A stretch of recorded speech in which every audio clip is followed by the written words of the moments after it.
Hello दोस्तों, स्वागत है कहानियों की दुनिया में। आज मैं मुंशी प्रेमचंद का प्रसिद्ध उपन्यास गोदान का 18वां पार्ट आपके सामने लेकर प्रस्तुत हुआ हूँ। ये पार्ट बहुत ही रोचक और मन को, हृदय को छू लेने वाला पार्ट है। शुरू करते हैं। गोबर और झुनिया के जाने के बाद घर सुनसान रहने लगा। धनिया को बार बार चुन्नू की याद आती रहती। बच्चे की माँ तो झुनिया थी, पर उसका पालन धनिया ही करती थी।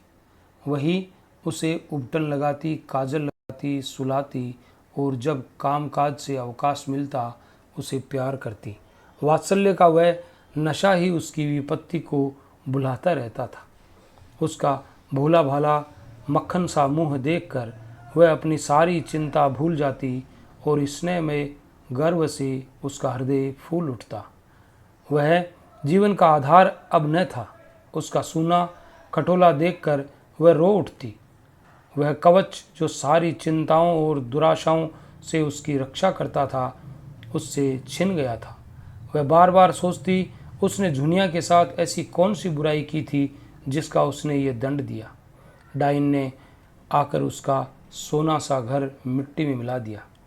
गोबर ने तो कभी उसकी बात का जवाब भी न दिया था। इसी झुनिया ने उसे फोड़ा और वहाँ ले जाकर न जाने कौन कौन सा नाच नचवाएगी। यहाँ ही बच्चे की कौन बहुत परवाह करती थी। उसे तो अपनी मिसी काजल मांग चोटी से ही छुट्टी नहीं मिलती। बच्चे की देखभाल क्या करेगी? बेचारा अकेला ज़मीन पर पड़ा रोता होगा। बेचारा एक दिन भी तो सुख से नहीं रहने पाता। कभी खांसी, कभी दस्त, कभी कुछ। ये सोच सोचकर उसे झुनिया पर क्रोध आता। गोबर के लिए अब भी उसके मन में वही ममता थी। इसी चुड़ैल ने उसे कुछ खिला पिलाकर अपने वश में कर लिया। ऐसी मायाविनी न होती तो ये टोना ही कैसे करती। कोई बात न पूछता था। भौजाइयों की लातें खाती थी। वह भुग्गा मिल गया तो आज रानी हो गई। होरी ने चिढ़कर कहा, जब देखो तू झुनिया ही को दोष देती है। ये नहीं समझती कि अपना सोना खोटा तो सोनार का क्या दोष। गोबर उसे न ले जाता तो क्या आपसे आप चली जाती। शहर का दाना पानी लगने से लौंडे की आंखें बदल गई। ऐसा क्यों नहीं समझ लेती। धनिया गरज उठी, अच्छा तुम चुप रहो। तुम ही ने रांड को मूड पर चढ़ा रखा था। नहीं, मैंने पहले ही दिन झाड़ू मारकर निकाल दिया होता। खलियान में गांठें जमा हो गई थी। होरी बैलों को जुखर कर अनाज मांडने जा रहा था। पीछे मुंह फेर कर बोला, मान लो बहू ने गोबर को फोड़ ही लिया तो तू इतनी कुड़ती क्यों है? जो सारा जमाना करता है वही गोबर ने भी किया। अब उसके बाल बच्चे हुए, मेरे बाल बच्चों के लिए क्यों अपनी सांसत कराए? क्यों हमारे सिर का बोझ अपने सिर रखे? तुम ही उपद्रव की जड़ हो तो मुझे भी निकाल दे। ले जा बैलों को, अनाज मांड, मैं हुक्का पीता हूँ। तुम चलकर चक्की पीसो, मैं अनाज मांडूंगी। विनोद में दुख उमड़ गया। वही उसकी दवा है। धनिया प्रसन्न होकर रूपा के बाल गूंथने बैठ गई, जो बिल्कुल उलझ कर रह गए थे। और होरी खलियान चला। रसिक बसंत, सुगंध और प्रमोद और जीवन की विभूति लुटा रहा था। दोनों हाथों से दिल खोलकर कोयल आम की डालियों में छिपी अपनी रसीली मधुर आत्मस्पर्शी कूक से आशाओं को जगाती फिरती थी। महुए की डालियों पर मैनों की बारात सी लगी बैठी थी। नीम और सिरस और करौंदे अपने महक का नशा घोल देते थे। होरी आमों के बाग में पहुंचा तो वृक्षों के नीचे तारे से खिले थे। उसका व्यथित निराश मन भी इस व्यापक शोभा और स्फूर्ति में आकर गाने लगा। ही आज जरत रहत दिन रेन, आम की डरिया कोयल बोले, तनिक न आवत चैन। सामने से दुलारी सहुआयन गुलाबी साड़ी पहने चली आ रही थी। पाँव में मोटे चांदी के कड़े थे, गले में मोटी सोने की हंसली। चेहरा सूखा हुआ था पर दिल हरा। एक समय था जब होरी खेत खलियान में उसे छेड़ा करता था। वह भाभी थी, होरी देवर था। इस नाते दोनों में विनोद होता रहता था। जब से शाहजी मर गए, दुलारी ने घर से निकलना छोड़ दिया। सारे दिन दुकान पर बैठी रहती थी और वहीं से सारे गांव की खबर लगाती रहती थी। कहीं आपस में झगड़ा हो जाए, सहुआइन वहाँ बीच बचाव करने के लिए अवश्य पहुँचेगी। आने रुपए सूद से कम पर रुपए उधार न देती थी, और यद्यपि सूद के लोभ में मूल भी हाथ न आता था। जो रुपए लेता खाकर बैठा रहता, मगर उसके ब्याज का दर ज्यों का त्यों बना रहता था। बेचारी कैसे वसूल करे। नालिश फरियाद करने से रही, थाना पुलिस करने से रही, केवल जीभ का बल था। पर ज्यों ज्यों उम्र के साथ जीभ की तेजी बढ़ती जाती थी, उसकी काट घटती जाती थी। अब उसकी गालियों पर लोग हंसते थे और मजाक में कहते, क्या करेगी रुपए लेकर आकी, साथ तो एक कौड़ी भी न ले जा सकेगी। गरीब को खिला पिला कर जितनी असीम मिल सके ले ले, यही परलोक में काम आएगा। और दुलारी परलोक के नाम से जलती थी। होरी ने छेड़ा, आज तो भाभी तुम सचमुच जवान लगती हो। सहुआइन मगन होकर बोली, आज मंगल का दिन है, नज़र न लगा देना। इसी मारे मैं कुछ पहनती ओढ़ती नहीं, घर से निकलती तो सभी घूरने लगते हैं, जैसे कोई मेहरिया देखी न हो। पटेश्वरी लाला की पुरानी बान अभी तक नहीं छूटी। होरी ठिठक गया, बड़ा मनोरंजक प्रसंग छिड़ गया है। बैल आगे निकल गए। वह आजकल भगत हो गए हैं, देखती नहीं हो, हर पूर्णमासी को सत्यनारायण की कथा सुनते हैं और दोनों जून मंदिर में दर्शन करने जाते हैं। ऐसे लंपट जितने होते हैं सभी बूढ़े होकर भगत बन जाते हैं। कुक्रम का प्रायश्चित तो करना ही पड़ता है। पूछो, मैं अब बुढ़िया हुई, मुझ में क्या हंसी। तुम अभी बुढ़िया कैसे हो गई भाभी, मुझे तो अभी भी अच्छा चुप ही रहना, नहीं 150 गाली दूंगी। लड़का प्रदेश कमाने लगा, एक दिन न्योता भी नहीं खिलाया। सेंत मेंत में भाभी बनाने को तैयार है। मुझसे कसम ले लो भाभी, जो मैंने उसकी कमाई का एक पैसा भी छुआ हो। न जाने क्या लाया, कहाँ खर्च किया, मुझे भी पता नहीं। बस एक जोड़ा धोती और एक पगड़ी मेरे हाथ लगी। अच्छा कमाने तो लगा, आज नहीं कल घर संभालेगा ही। भगवान उसे खुशी रखे। हमारे रुपए भी थोड़ा थोड़ा देते चलो, सूद ही तो बढ़ रहा है। तुम्हारी एक एक पाई दूंगा भाभी, हाथ में पैसे आने दो, और खा ही जाएंगे तो कोई बाहर के तो नहीं हैं तो तुम्हारे ही। सहुआइन ऐसी विनोद भरी चापलूसियों से निरस्तर हो जाती थी। मुस्कुराती हुई अपनी राह चली गई। होरी लपक कर बैलों के पास पहुंच गया और उन्हें पोर में डालकर चक्कर देने लगा। सारे गांव का यही एक खलियान था। कहीं मंडाई हो रही थी, कोई अनाज ओसा रहा था, कोई गला तोल रहा था। नारी बारी बढ़ई लोहार पुरोहित भाट भिखारी सभी अपने अपने जेवरों लेने के लिए जमा हो गए थे। एक पेड़ के नीचे जिंगुरी सिंह खाट पर बैठे अपनी सवाई उगा रहे थे। कई बनिए खड़े गले का भाव ताव कर रहे थे। सारे खलियान में मंडी की सी रौनक थी। एक खटिकन बैर और मकोई बेच रही थी और एक खोंचे वाला तेल के सेब पर जलेबियां लिए फिर रहा था। पंडित दातादीन भी होरी से अनाज बंटवाने के लिए आ पहुंचे थे और झिंगुरी सिंह के साथ खाट पर बैठे थे। दातादीन ने सुरती मलते हुए कहा, कुछ सुना? सरकार भी महाजनों से कह रही है कि सूद का दर घटा दो, नहीं डिग्री न मिलेगी। झिंगुरी तंबाकू फांक कर बोले, पंडित मैं तो एक बात जानता हूँ, तुम्हें गरज पड़ेगी तो 100 बार हमसे उधार लेने आओगे और हम जो ब्याज चाहेंगे लेंगे। सरकार अगर असामियों को रुपए उधार देने का कोई बंदोबस्त न करेगी तो हमें इस कानून से कुछ न होगा। हम दर कम लिखाएंगे लेकिन 125 पहले ही काट लेंगे। इसमें सरकार क्या कर सकती है? ये तो ठीक है, लेकिन सरकार इन बातों को खूब समझती है। इसकी भी कोई रोक निकालेगी, देख लेना। इसकी कोई रोक हो ही नहीं सकती। अच्छा, अगर वह शर्त कर दे, जब तक स्टाम्प पर गांव के मुखिया का या कारिंदा के दस्तखत न हो, वह पक्का न होगा, तब क्या करोगे? असामी को 100 बार गरज होगी, मुखिया को हाथ पांव जोड़ के लाएंगे और दस्तखत कराएगा। हम तो इस 1/4 काट ही लेंगे और जो फंस जाओ, जाली हिसाब लिखा और गए 14 साल को। झिंगुरी सिंह जोर से हंसा। तुम क्या कहते हो पंडित? क्या तब संसार बदल जाएगा? कानून और न्याय उसका है, उसके पास पैसा है। कानून तो है कि महाजन किसी असामी के साथ कड़ाई न करे, कोई जमींदार किसी काश्तकार के साथ सख्ती न करे, मगर होता क्या है? रोज ही देखते हो। जमींदार मुसक बंधुआ से पिटवाता है और महाजन लात और जूते से बात करता है। जो किसान पोढ़ा है उससे न जमींदार बोलता है और न महाजन।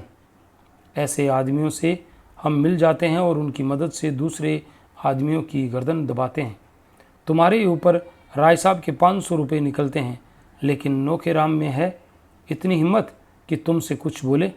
वह जानते हैं तुमसे मेल करने ही से उनका हित है।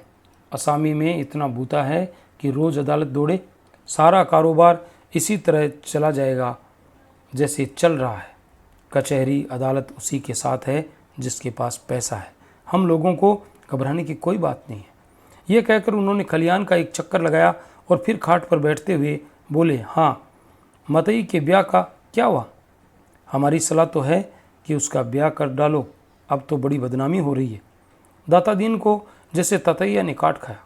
इस आलोचना का क्या आशय था वह खूब समझते थे। गर्म होकर बोले, पीठ पीछे आदमी जो कुछ बके, हमारे मुंह पर कोई कहे तो उसकी मूछें उखाड़ लूँ। कोई हमारी तरह नेमी बन तो ले। कितनों को जानता हूँ जो कभी संध्या वंदन नहीं करते, न उन्हें धर्म से मतलब, न कर्म से, न कथा से मतलब, न पुराण से। वह भी अपने को ब्राह्मण कहते हैं। हमारे ऊपर क्या हंसेगा कोई जिसने अपने जीवन में एक एकादशी भी नागा नहीं की, कभी बिना स्नान पूजा किए मुंह में पानी नहीं डाला। नेम का निभाना कठिन है।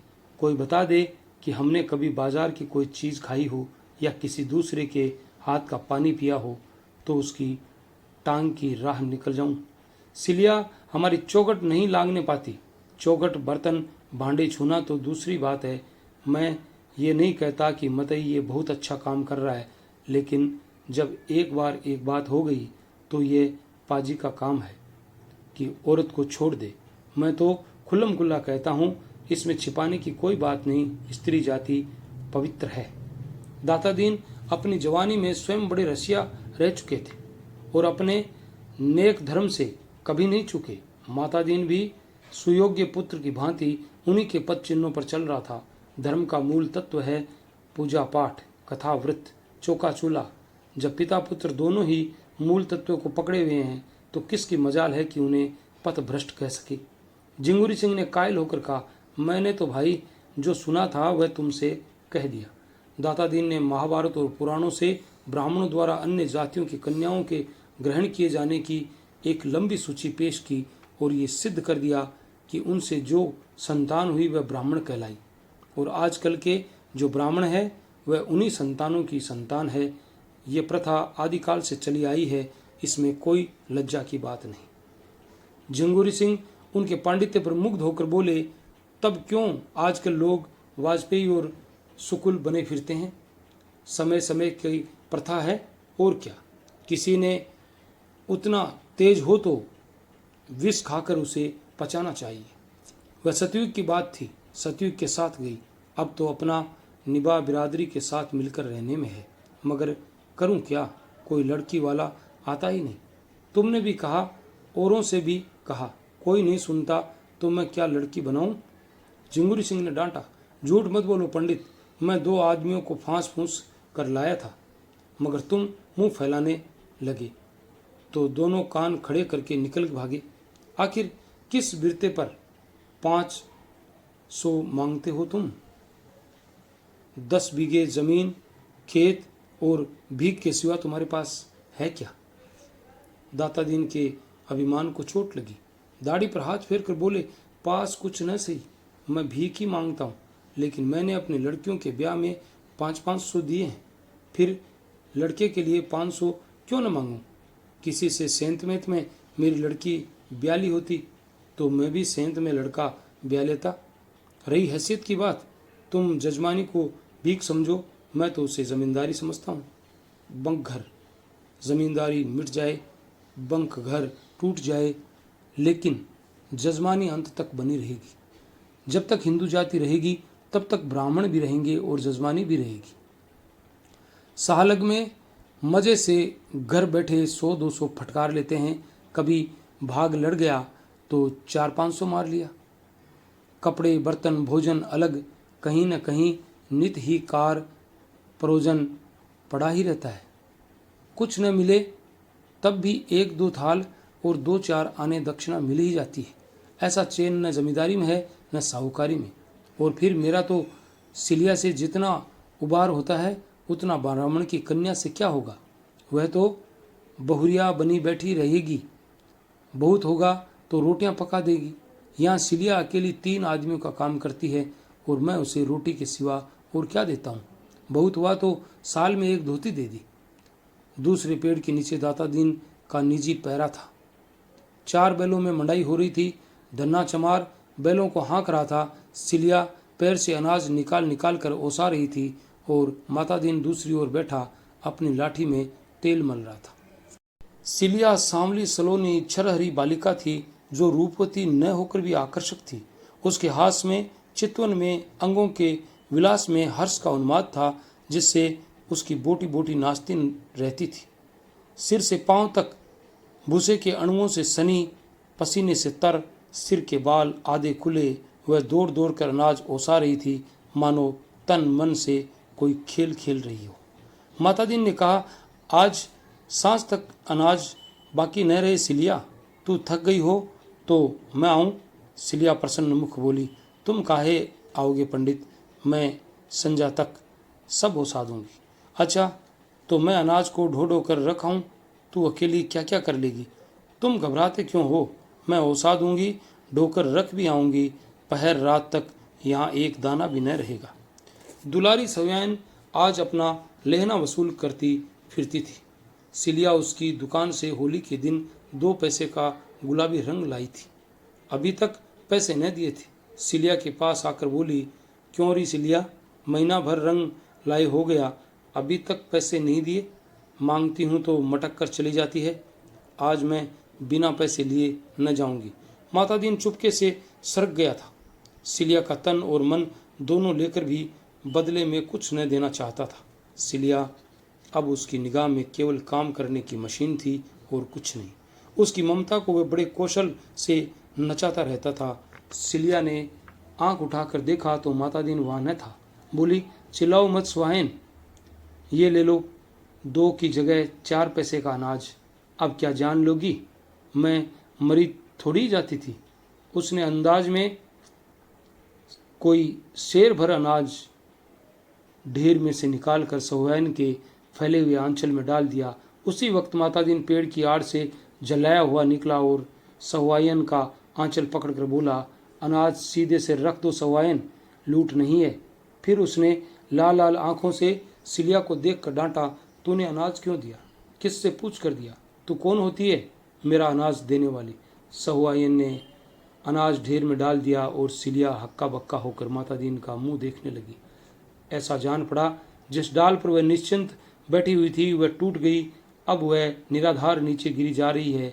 खिसियाए हुए मुंह से आंखों में आंसू भरकर सहुआइन से बोली, तुम्हारे पैसे मैं फिर दे दूंगी सहुआइन, आज मुझ पर दया करो। सहुआइन ने उसे दयार्द्र नेत्रों से देखा और माता दीन को धिक्कार भरी आंखों से देखती हुई चली गई। तब सिलिया ने अनाज ओसाते हुए आहत गर्व से पूछा, तुम्हारी चीज में मेरा कुछ अख्तियार नहीं है। माता दीन आंखें निकाल कर बोला, नहीं, तुझे कोई अख्तियार नहीं है, काम करती है, खाती है, तो तू चाहे कि खा भी लुटा भी तो ये यहाँ न होगा। अगर तुझे या न पड़ता है तो कहीं और जाकर काम कर, मजदूरों की कमी नहीं है, सेंत में नहीं लेते, खाना कपड़ा देते हैं। सिलिया ने उस पक्षी की भांति जिसे मालिक ने पर कतर कर पिंजरे से बाहर निकाल दिया हो माता दीन की ओर देखा। उस चितवन में वेदना अधिक थी या भर्त्सना, ये कहना कठिन है, पर उसी पक्षी की भांति उसका मन फड़फड़ा रहा था और ऊंची डाल पर उन्मुक्त वायुमंडल में उड़ने की शक्ति न पाकर उसी पिंजरे में बैठना चाहता था। चाहे उसे वेदना बेपानी पिंजरे की तिल्लियों से सिर टकरा कर मर ही क्यों न जाना पड़े। सिलिया सोच रही थी, अब उसके लिए दूसरा कौन ठोर है। वह ब्याहता न होकर भी संस्कार में और व्यवहार में और मनोभावना में ब्याहता ही थी। और अब माता दीन चाहे उसे मारे या काटे, उसे दूसरा आश्रय नहीं है, दूसरा अवलंब नहीं है। उसे वह दिन याद आए और अभी 2 साल भी तो नहीं हुए जब यही माता दीन उसके तलवे सहलाता था, जब उसने जनेऊ हाथ में लेकर कहा था, सिलिया, जब तक दम में दम है तुझे ब्याहता की तरह रखूँगा। जब वह प्रेमातुर होकर हार में और बाग में और नदी के तट पर उसके पीछे पीछे पागलों की भांति फिरा करता था, और आज उसका ये निष्ठुर व्यवहार मुट्ठी भर अनाज के लिए उसका पानी उतार दिया। उसने कोई जवाब न दिया। कंठ में नमक के एक डले का सा अनुभव करती हुई आहत हृदय और शिथिल हाथों से काम करने लगी। उसी वक्त उसके माँ बाप, दोनों भाई और कई अन्य चमारों ने न जाने किधर से आकर माता दीन को घेर लिया। सिलिया की माँ ने आते ही उसके हाथ से अनाज की टोकरी छीनकर फेंक दी और गाली देकर बोली, रांड, जब तुझे मजदूरी ही करनी थी तो घर की मजदूरी छोड़कर यहाँ क्या करने आई? जब ब्राह्मण के साथ रहती है तो ब्राह्मण की तरह रह। सारी बिरादरी की नाक कटवा कर भी समारिन ही बनना था तो यहाँ क्या घी का लोंदा लेने आई थी? चुल्लू भर पानी में डूब नहीं मरती। झिंगुर सिंह और दाता दीन दोनों दौड़े और चमारों के बदले हुए तेवर देखकर उन्हें शांत करने की चेष्टा करने लगे। झिंगुर सिंह ने सिलिया के बाप से पूछा, क्या बात है चौधरी, किस बात का झगड़ा है? सिलिया का बापू हरखू 60 साल का बूढ़ा था, काला दुबला, सूखी मिर्च की तरह पिचका हुआ, पर उतना ही तीक्ष्ण। बोला, झगड़ा कुछ नहीं है ठाकुर, हम आज या तो माता दीन को चमार बना के छोड़ेंगे या उनका और अपना रक्त एक कर देंगे। सिलिया कन्याजात है, किसी न किसी के घर जाएगी ही, इस पर हमें कुछ नहीं कहना है, मगर उसे जो कोई रखे हमारा होकर रहे। तुम हमें ब्राह्मण नहीं बना सकते, मुदा हम तुम्हें चमार बना सकते हैं। हमें ब्राह्मण बना दो, हमारी सारी बिरादरी बनने को तैयार है। जब ये समर्थ नहीं है तो फिर तुम भी चमार बनो, हमारे साथ खाओ पियो, हमारे साथ उठो बैठो, हमारी इज्जत लेते हो तो अपना धर्म हमें दो। दाता दीन ने लाठी फटकार कर कहा, मुंह संभाल कर बातें कर हरखू, तेरी बेटी वह खड़ी है, ले जा जहाँ चाहे। हमने उसे बांध नहीं रखा है, काम करती थी, मजूरी लेती थी, यहाँ मजूरों की कमी नहीं है। सिलिया की माँ उंगली चमका कर बोली, वाह वाह पंडित, खूब रियाब करते हो। तुम्हारी लड़की किसी चमार के साथ निकल गई होती और तुम इसी तरह की बातें करते तो देखती। चमार है इसलिए हमारी कोई इज्जत नहीं। सिलिया को अकेले न ले जाएंगे, उसके साथ माता दीन को भी ले जाएंगे, जिसने उसकी इज्जत बिगाड़ी है। तुम बड़े नेमी धर्मी हो, उसके साथ सोओगे लेकिन उसके हाथ का पानी न पियोगे। यही चुड़ैल है कि ये सब सहती है। मैं तो ऐसे आदमी को माहुर दे देती। हरकू ने अपने साथियों को ललकारा, सुन ली इन लोगों की बात कि नहीं? अब क्या खड़े मुंह ताकते हो? इतना सुनना था कि 2 चमारों ने लपक कर माता दीन के हाथ पकड़ लिए और तीसरे ने झपट कर उसका जनेऊ तोड़ डाला, और उसके पहले कि दाता दीन और झिंगुर सिंह अपनी अपनी लाठी संभाल सके, 2 चमारों ने माता दीन के मुंह में एक बड़ी सी हड्डी का टुकड़ा डाल दिया। माता दीन ने दांत जकड़ लिए, फिर भी वह घिनौनी वस्तु उसके होठों में तो लगी ही गई। उन्हें मतली हुई और मुंह आपे आप खुल गया और हड्डी कंठ तक जा पहुंची। इतने में खलियान के सारे आदमी जमा हो गए, पर आश्चर्य यह है कि कोई न धर्म के लुटेरों से मुजाहिम न हुआ। माता दीन का व्यवहार सभी को नापसंद था। वह गांव की बहू बेटियों को घुरा करता था, इसलिए मन में सभी उसकी दुर्गति से प्रसन्न थे। हाँ, ऊपरी मन से लोग चमारों पर रोब जमा रहे थे। होरी ने कहा, अच्छा अब बहुत हुआ हरकू, भला चाहते हो तो यहाँ से चले जाओ। हरकू ने निडरता से उत्तर दिया, तुम्हारे घर में भी लड़कियां हैं होरी महतो, इतना समझ लो। इसी तरह गांव की मर्जात बिगड़ने लगी तो किसी की आबरू न बचेगी। एक क्षण में शत्रु पर पूरी विजय पाकर आक्रमणकारियों ने वहां से टल जाना ही उचित समझा।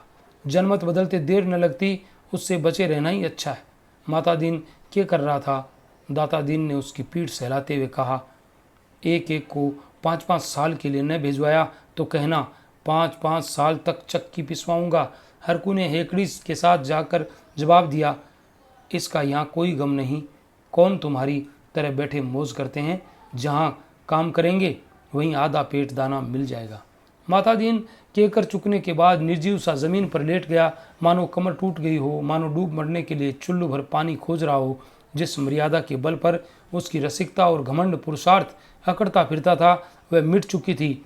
उस हड्डी के टुकड़े ने उसके मुंह को ही नहीं उसकी आत्मा को भी अपवित्र कर दिया था। उसका धर्म इसी खान पान छूत विचार पर टिका हुआ था।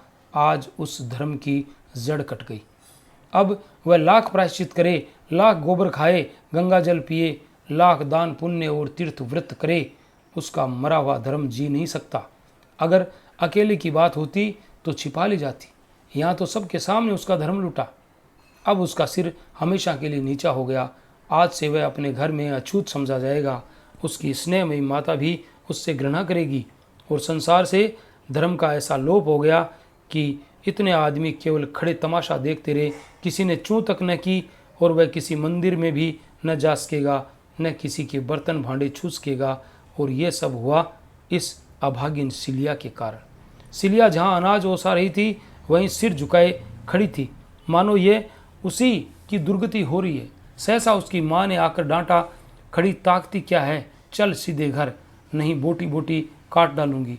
बाप दादा का नाम तो खूब उजागर कर चुकी है, अब क्या करने पर लगी है। सिलिया मूर्तिवत खड़ी रही। माता पिता और भाइयों पर उसे क्रोध आ रहा था। ये लोग क्यों उसके बीच में बोलते हैं? वह जैसे चाहती है रहती है, दूसरों से क्या मतलब। कहते हैं यहाँ तेरा अपमान होता है, तब क्या कोई ब्राह्मण उसका पकाया खा लेगा, उसके हाथ का पानी पी लेगा। अभी जरा देर पहले उसका मन मातादीन के निष्ठुर व्यवहार से खिन्न हो रहा था, पर अपने घरवालों और बिरादरी के सत्याचार ने उस विराग को प्रचंड अनुराग का रूप दे दिया। विद्रोह भरे मन से बोली, मैं कहीं न जाऊंगी, तू क्या यहाँ भी मुझे जीने न देगी। बुढ़िया कर्कश स्वर में बोली, तू न चलेगी? नहीं, चल सीधे से नहीं जाती। तुरंत दोनों भाइयों ने उसके हाथ पकड़ लिए और घसीटते हुए ले चले। सिलिया जमीन पर बैठ गई। भाइयों ने इस तरह भी नहीं छोड़ा, घसीटते रहे। उसकी साड़ी फट गई, पीठ और कमर की खाल छिल गई, पर वह जाने को राजी न हुई। तब हरकू ने लड़कों से कहा, अच्छा अब इसे छोड़ दो, समझ लेंगे मर गई, मगर अब तो जो कभी मेरे द्वार पर आई तो लहू पी जाऊंगा। सिलिया जान पर खेल कर बोली, हाँ जब तुम्हारे द्वार पर जाऊं तो पी लेना। बुढ़िया ने क्रोध के उन्मादी में सिलिया को कई लातें जमाई और हरकू ने उसे हटा न दिया होता तो शायद प्राण ही लेकर छोड़ती। बुढ़िया फिर लपकी तो हरकू ने उसे धक्के देकर पीछे हटाते हुए कहा, तू हत्यारिन है कालिया, क्या उसे मार ही डालेगी। सिलिया बाप के पैरों में लिपट कर बोली, मार डालो दादा, सब जने मिलकर मार डालो। हाय अम्मा, तुम इतनी निर्दयी हो, इसलिए दूध पिलाकर पाला था, शोर में ही क्यों न गला घोंट दिया। मेरे पीछे पंडित को भी तुमने भ्रष्ट कर दिया, उसका धर्म लेकर तुम्हें क्या मिला। अब तो वह भी मुझे न पूछेगा, लेकिन पूछे न पूछे रहूंगी तो उसी के साथ। वह मुझे चाहे भूखों रखे चाहे मार डाले, पर उसका साथ न छोड़ूंगी। उसकी सांसत करा के छोड़ दूं, मर जाऊंगी पर हरजाई न बनूंगी। एक बार जिसने बाँह पकड़ ली उसी की रहूंगी। कालिया ने होंठ चबाकर कहा, जाने दो रांड को, समझती है वह इसका निबाह करेगा, मगर आज ही मार कर भगा न दे तो मुंह न दिखाऊं। भाइयों को भी दया आ गई। सिलिया को वहीं छोड़कर सब के सब चले गए। तब वह धीरे से उठकर लंगड़ाती हुई कर्राती हुई खलियान में आकर बैठ गई और आंचल में मुंह ढाँप कर रोने लगी। दाता दीन ने जुलाहे का गुस्सा दाढ़ी पर उतारा। उनके साथ चली क्यों न गई सिलिया, अब क्या करवाने पर लगी हुई है, मेरा सत्यानाश करा के भी पेट नहीं भरा। सिलिया ने आंसू भरी आंखें ऊपर उठाई, उनमें तेज की झलक थी। उनके साथ क्यों जाऊं, जिसने बाँह पकड़ी है उसी के साथ रहूंगी। पंडित ने धमकी दी, मेरे घर में पांव रखा तो लातों से बात करूंगा। सिलिया ने भी उद्दंडता से कहा, मुझे जहां पर रखेंगे वहां रहूंगी, पेड़ तले रखें चाहे महल में रखें। मातादीन संज्ञाहीन सा बैठा था। दोपहर होने आ रही थी। धूप पत्तियों से छन छन कर उसके चेहरे पर पड़ रही थी। माथे से पसीना टपक रहा था, पर वह मौन निस्पंद बैठा हुआ था। सहसा जैसे उसने होश में आकर कहा, मेरे लिए अब क्या कहते हो दादा। दाता दीन ने उसके सिर पर हाथ रखकर ढांढस देते हुए कहा, तुम्हारे लिए अभी मैं क्या कहूँ बेटा, चल कर नहाओ खाओ, फिर पंडितों की जैसी व्यवस्था होगी वैसा किया जाएगा। हाँ एक बात है, सिलिया को त्यागना पड़ेगा। माता दीन ने सिलिया की ओर रक्त भरे नेत्रों से देखा, मैं अब उसका कभी हाथ मुंह नहीं देखूंगा, लेकिन प्रायश्चित हो जाने पर फिर तो कोई दोष न रहेगा। प्रायश्चित हो जाने पर कोई दोष पाप नहीं रहता। तो आज ही पंडितों के पास जाओ। आज ही जाऊंगा बेटा। लेकिन पंडित लोग कहें कि इसका प्रायश्चित न हो सकता, तब उनकी जैसी इच्छा, तो तुम मुझे घर से निकाल दोगे? दाता दीन ने पुत्र स्नेह से विहिल होकर कहा, ऐसा नहीं हो सकता बेटा। धन जाए, धर्म जाए, लोक मर्यादा जाए, पर तुम्हें नहीं छोड़ सकता।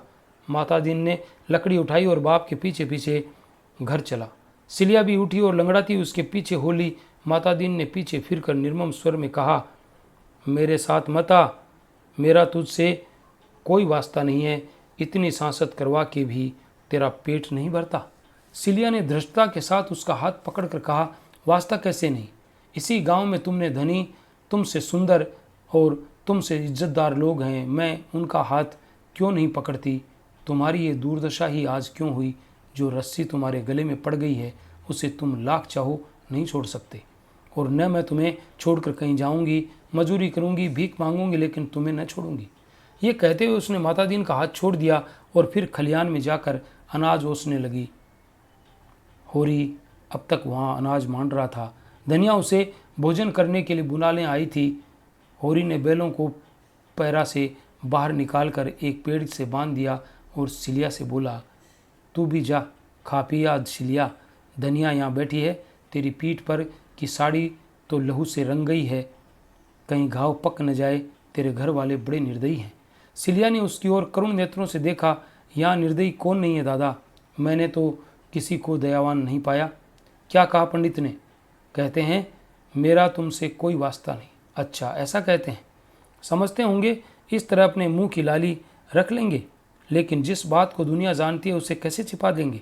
मेरी रोटियां भारी है न दें, मेरे लिए क्या? मजूरी अब भी करती हूँ, तब भी करूँगी। सोने को हाथ भर की जगह तुम ही से मांगूंगी, तो क्या तुम न दोगे? धनिया दयार्द्र होकर बोली, जगह की कौन कमी है बेटी, तू चल मेरे घर रह। होरी ने कातर स्वर में कहा, बुलाती तो है लेकिन पंडित को जानती नहीं। धनिया ने निर्भीक स्वर में कहा, बिगड़ेंगे तो एक रोटी बेसी खा लेंगे, और क्या क्या करेंगे? कोई उनकी दबेल हूँ? उनकी इज्जत ली, बिरादरी से निकलवाया, अब कहते हैं मेरा तुमसे कोई वास्ता नहीं है। आदमी है कि कसाई? ये उसी नियत का आज फल मिला है। पहले नहीं सोच लिया था, तब तो विहार करते रहे, अब कहते हैं मुझसे कौन वास्ता? होरी के विचार में धनिया गलत कर रही थी। सिलिया के घर वालों ने मतई को कितना बेधर्म कर दिया, ये कोई अच्छा काम नहीं किया। सिलिया को चाहे मार कर ले जाते, चाहे दुलार कर ले जाते, वह उनकी लड़की है, मतई को क्यों बेधर्म किया? धनिया ने फटकार बताई, अच्छा रहने दो, बड़े न्यायी बनते हो, मर्द मर्द सब एक होते हैं। इसको मतई ने बेधर्म किया, तब तो किसी को बुरा न लगा। अब तो मतई बेधर्म हो गए तो क्यों बुरा लगता है? क्या सिलिया का धर्म धर्म नहीं है? रखी तो चमारिन और उस पर नेमी धर्मी बनते हैं। बड़ा अच्छा किया हरकू चौधरी ने, ऐसे गुंडों की ये सज़ा होती है। तू चल सिलिया मेरे घर। न जाने कैसे बेदर्द माँ बाप है कि बेचारी की सारी पीठ लहूलुहान कर दी। तुम जाके सोना को भेज दो, मैं उसे लेकर आती हूँ। होरी घर चला गया और सिलिया धनिया के पैरों पर गिरकर रोने लगी।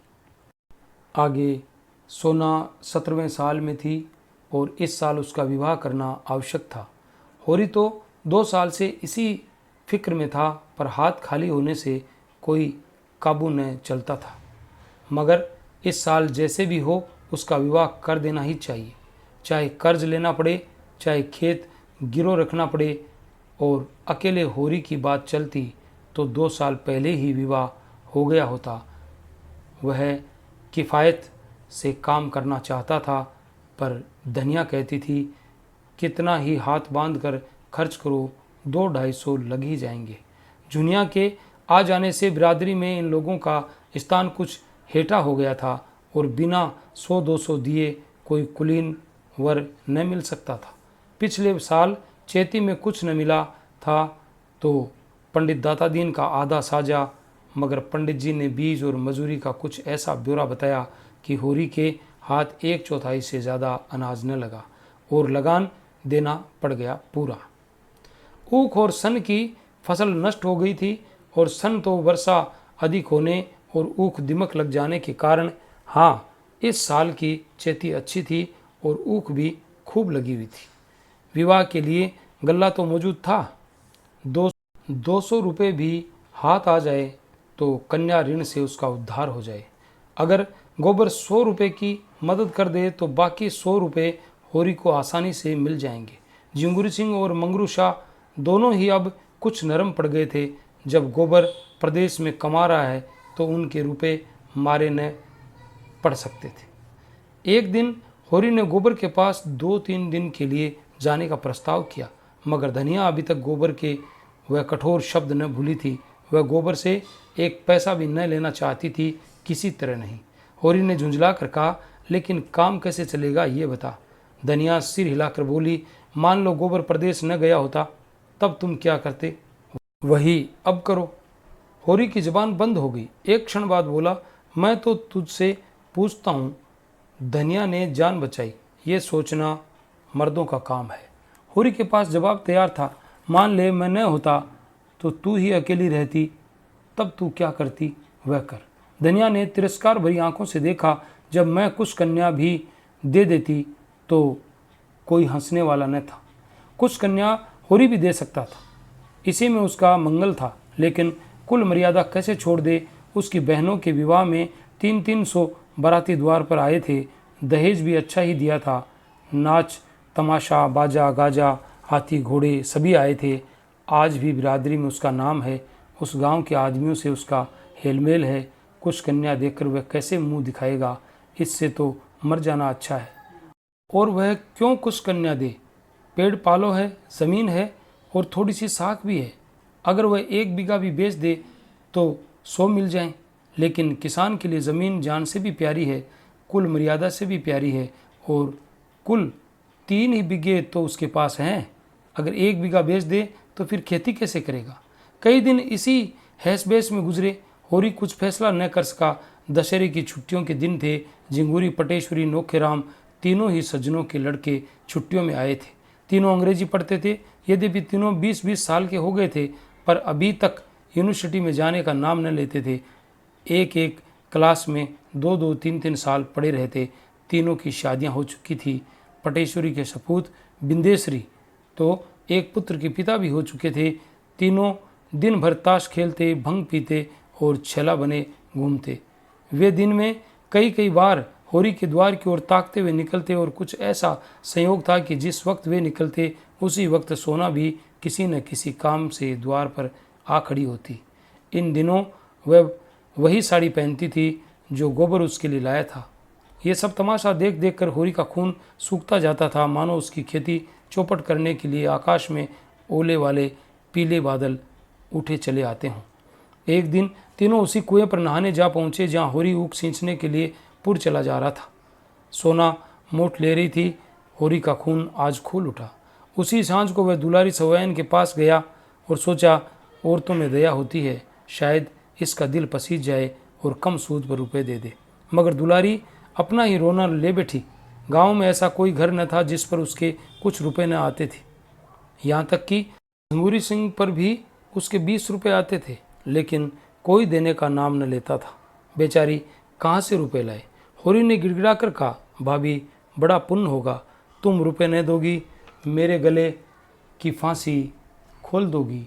जिंगूरी और पटेश्वरी मेरे खेतों पर दांत लगाए हुए हैं। मैं सोचता हूँ बाप दादा की यही तो निशानी है। ये निकल गई तो जाऊँगा कहाँ? एक सपूत वह होता है कि घर की संपत्ति बढ़ाता है। मैं ऐसा कपूत हो जाऊं कि बाप दादा की कमाई पर झाड़ू फेर दूं। दुलारी ने कसम खाई, होरी मैं ठाकुर जी के चरण छूकर कहती हूँ कि इस समय मेरे पास कुछ नहीं है। जिसने लिया वह देता नहीं तो मैं क्या करूँ? तुम कोई गैर तो नहीं हो। सोना भी मेरी लड़की है, लेकिन तुम ही बताओ मैं क्या करूँ? तुम्हारा भी भाई हीरा है, बैल के लिए 50 रुपये लिए, उसका तो कहीं पता ठिकाना नहीं। उसकी घरवाली से मांगो तो लड़ने के लिए तैयार। शोभा भी देखने में बड़ा सीधा साधा है, लेकिन पैसा देना नहीं जानता। और असल बात तो ये है कि किसी के पास है ही नहीं, दे कहाँ से? सबकी दशा देखती हूँ, इसी मारे सब्र कर जाती हूँ, लेकिन किसी तरह पेट पाल रहे हैं और क्या। खेती बाड़ी बेचने की मैं सलाह न दूंगी। कुछ नहीं है, मरजाद तो है। फिर कनफुसकियों में बोली, पटेश्वरी लाला का लूंडा तुम्हारे घर की और बहुत चक्कर लगाया करता है। तीनों का वही हाल है, इनसे चौकस रहना।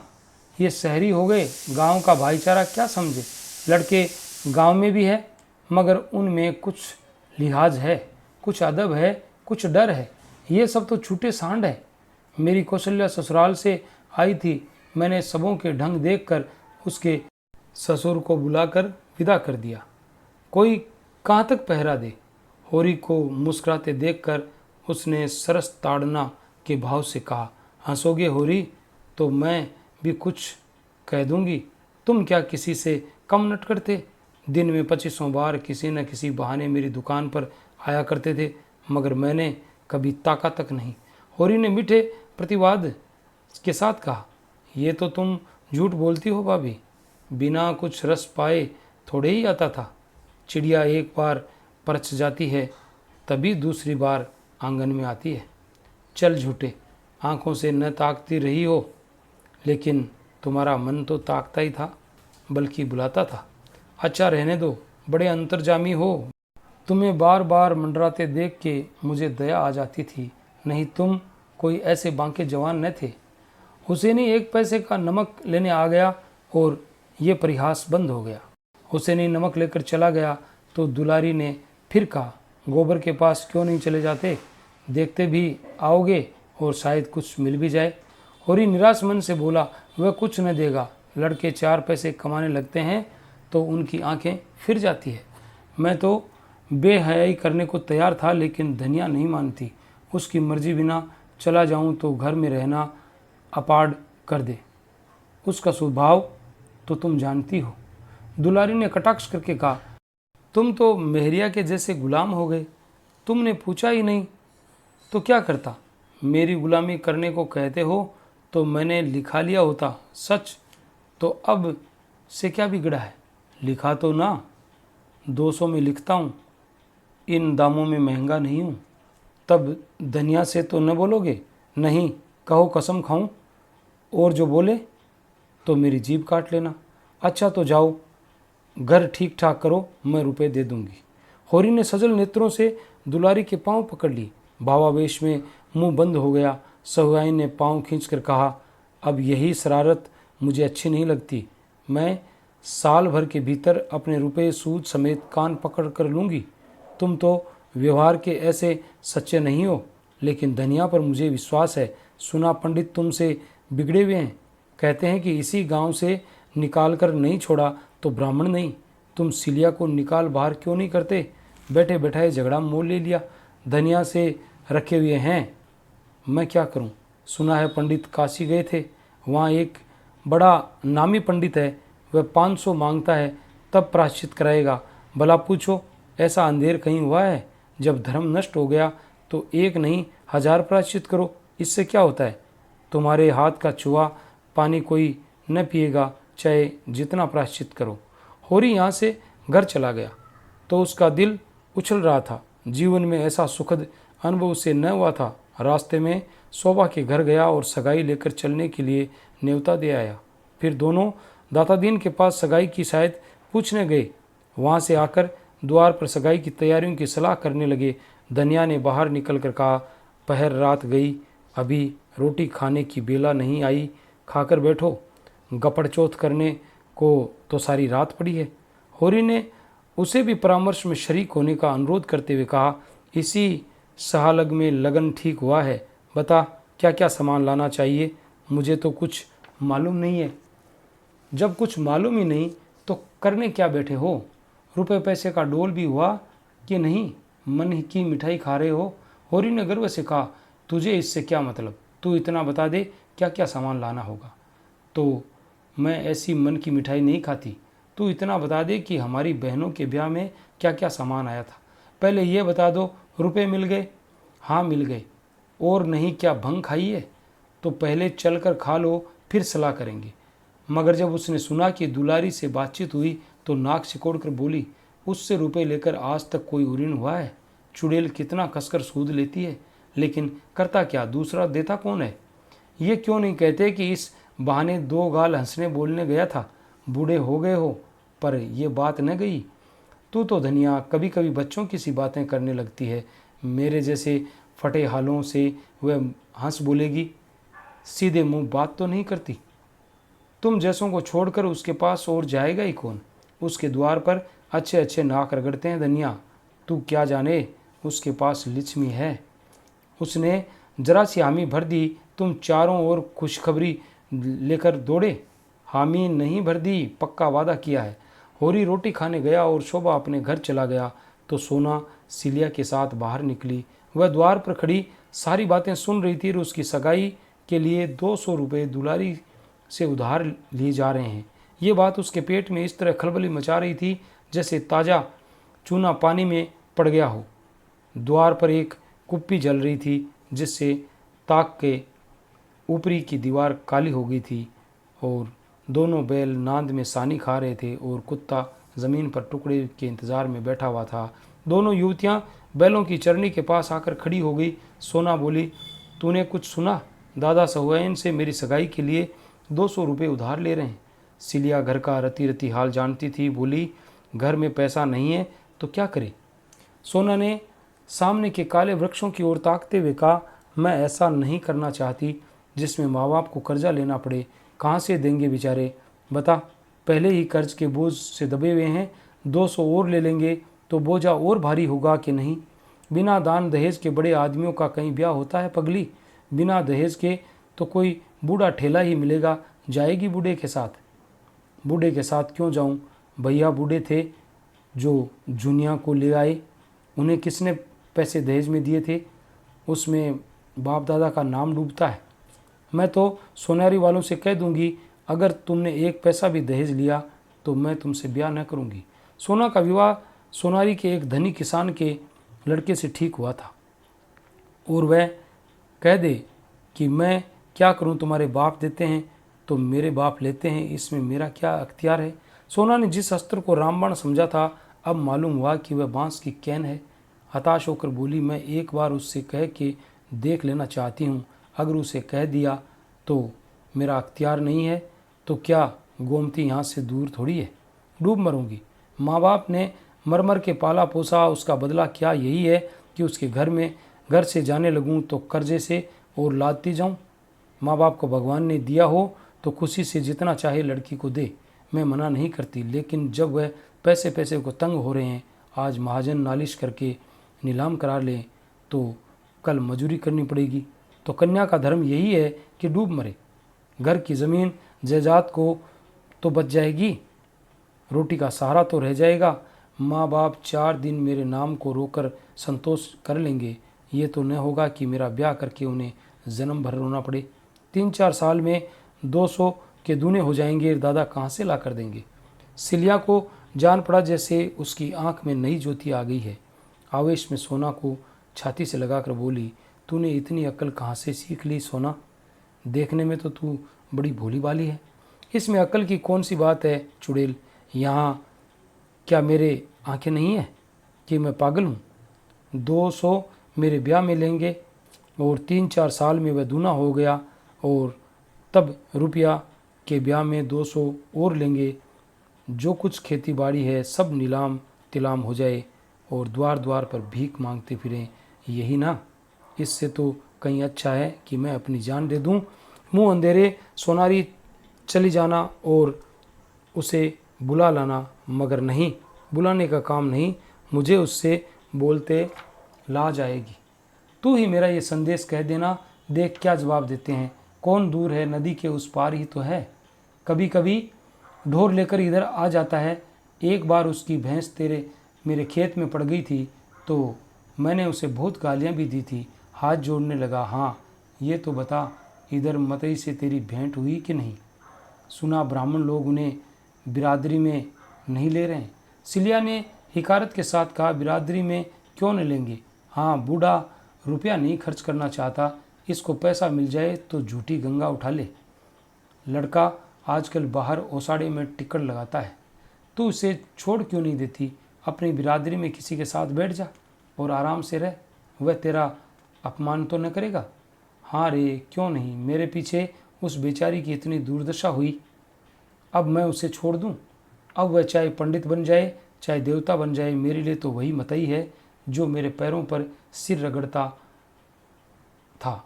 और ब्राह्मण भी हो जाए और ब्राह्मणी से ब्याह कर ले, फिर भी जितनी उसकी सेवा मैंने की है वह कोई ब्राह्मणी क्या करेगी।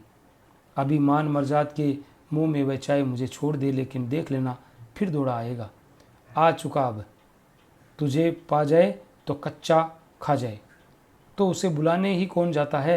अपना अपना धर्म अपने अपने साथ है। वह अपना धर्म तोड़ रहा है, मैं अपना धर्म क्यों तोड़ूं? प्रातःकाल सिलिया सोनारी की ओर चली, लेकिन होरी ने रोक लिया और धनिया के सिर में दर्द था, उसकी जगह क्यारियों को भराना था। सिलिया इनकार कर न सकी और यहाँ से जब दोपहर को छुट्टी मिली तो वह सोनारी चली। इधर तीसरे पैर होरी फिर कुएं पर चला तो सिलिया का पता न था। बिगड़ कर बोला, सिलिया कहाँ उड़ गई रहती है, न जाने किधर चली जाती है, जैसे किसी काम में जी ही नहीं लगता। तू जानती है सोना कहाँ गई है? सोना ने बहाना किया, मुझे तो कुछ मालूम नहीं, कहती थी धोबिन के अगर कपड़े लेने जाना है, वहीं चली गई होगी। धनिया ने खाट से उठकर कहा, चलो मैं क्यारी भराई कोने में नहीं पड़ी हुई है, एक कोठरी लिए हुए है, तो उस कोठरी का किराया होगा कोई 50 रुपये महीना। उसका किराया 1 पैसे सही। हमारे घर में रहती है, जहाँ जाए पूछ कर जाए, आ जाती है तो खबर लेता हूँ। पुर चलने लगा। धनिया को होरी ने न जाने दिया। रूपा क्यारी भराती थी और सोना मोट ले रही थी। रूपा गिल्ली मिट्टी के चूल्हे और बर्तन बना रही थी। सोना शशंक आंखों से सोनारी की ओर ताक रही थी। शंका भी थी, आशा भी थी। शंका अधिक थी, आशा कम। सोचती थी, उन लोगों को रुपए मिल रहे हैं तो क्यों छोड़ने लगे? जिनके पास पैसे हैं वे तो पैसे पर और भी जान देते हैं, और गौरी महतो तो एक ही लालची है। मथुरा में दया है, धर्म है, लेकिन बाप की इच्छा जो होगी वही उसे माननी पड़ेगी। मगर सोना भी बच्चा को ऐसा फटकारेगी कि याद करेंगे। वह साफ कहेगी, जाकर किसी धनी लड़की से ब्याह कर, तुझ जैसे पुरुष के साथ मेरा निवाह न होगा। कहीं गौरी महतो मान गए तो वह उनके चरण धो धो कर पिएगी, उनकी ऐसी सेवा करेगी कि अपने बाप की भी न की होगी, और सिलिया को भरपेट मिठाई खिलाएगी। गोबर ने उसे जो रुपया दिया था उसे वह अभी तक संचे हुए थी।